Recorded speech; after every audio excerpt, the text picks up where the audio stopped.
Hai semuanya, ini gue Me Today. Penjelasan The Pirates of the Caribbean yang baru-baru ini lagi tren, yang lagi banyak dibahas di Twitter, di mana ada Kapten Jack Sparrow dan William Turner membawa perahu di dalam air.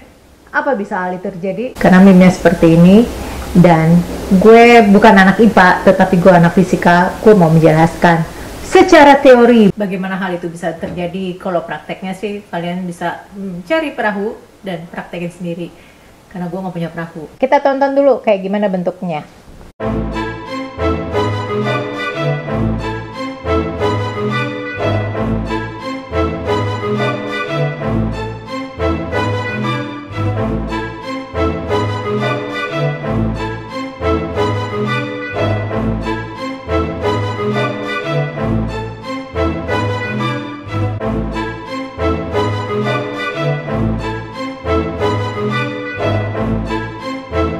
Mereka berhasil naik.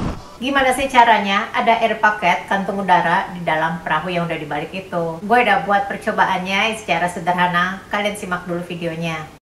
Untuk melakukannya harus dengan waktu yang sangat cepat.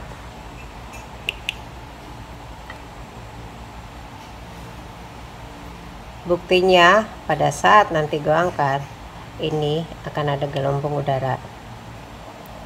Tahu kan Archimedes yang pada saat mau mandi, terus dia nyemplung ke dalam bak mandinya dan teriak Eureka! Pertama-tama gue mau bahas dari perahunya dulu. Bagaimana bisa perahu itu mengapung? Ada gaya angkat dari air ke permukaan air yang dinamakan buoyant force atau gaya apung. Jumlah gaya angkatnya ini sama besar dengan berat air yang dipindahkannya itu. Jadi kalau kamu pernah berenang sambil membawa bola, terus bola ini kamu masukkan ke dalam air dan bola itu akan ngapung lagi, mencoba mental lagi ke permukaan air. Nah, itu adalah namanya gaya apung yang membuat bola tersebut ke atas permukaan air. Besarnya gaya apung ini tergantung dari berapa besar gaya yang kamu kenakan kepada bola tersebut. Nah, itu kalau perahunya ke atas, prinsipnya seperti itu.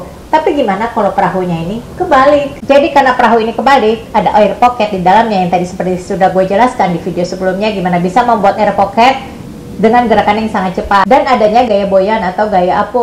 Karena ada keanehan di sini, seperti tidak ada pengaruh tekanan di sekitarnya. Tapi seperti yang kita lihat, mereka bergerak secara konstan.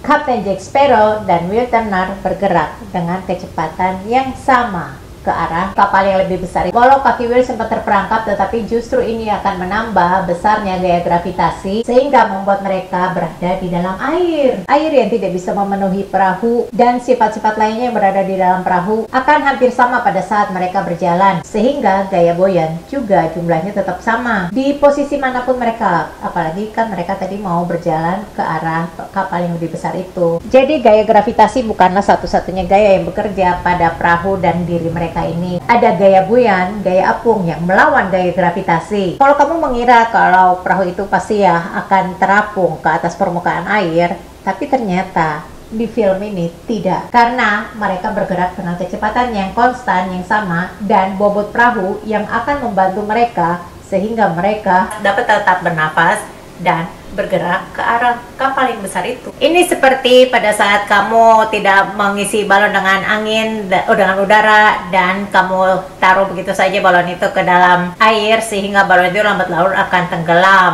Beda halnya kalau kamu isi balon tersebut dengan udara, pasti balon itu akan mengapung. Prinsipnya sama seperti kapal selam. Butuh baling-baling yang bekerja sama dengan gravitasi untuk membuat kapal selam itu tenggelam, meskipun ada gaya apung yang bekerja padanya. Jadi meskipun dinding perahu yang padat disertai dengan tekanan yang ada di sekitarnya, udara yang terperangkap akan menjadi lebih padat, sehingga kerapatan seluruh perahu menjadi lebih kecil daripada air. Dan ini yang menyebabkan perahu itu mengapung.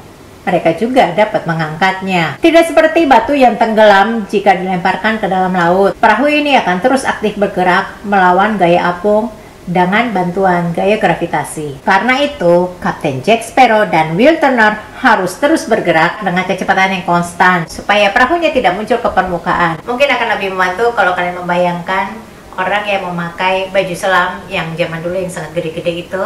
Mereka bisa menyelam karena mereka bergerak di dalam air, dan juga sepatu yang mereka kenakan dan baju selam yang mereka kenakan itu sangat-sangat berat. Perbedaan berat ini akan lebih terasa jika mereka ada di atas permukaan air. Semoga membantu kamu dapat mengerti pemahaman ini. Dan jangan lupa like dan subscribe. Stay safe and stay healthy.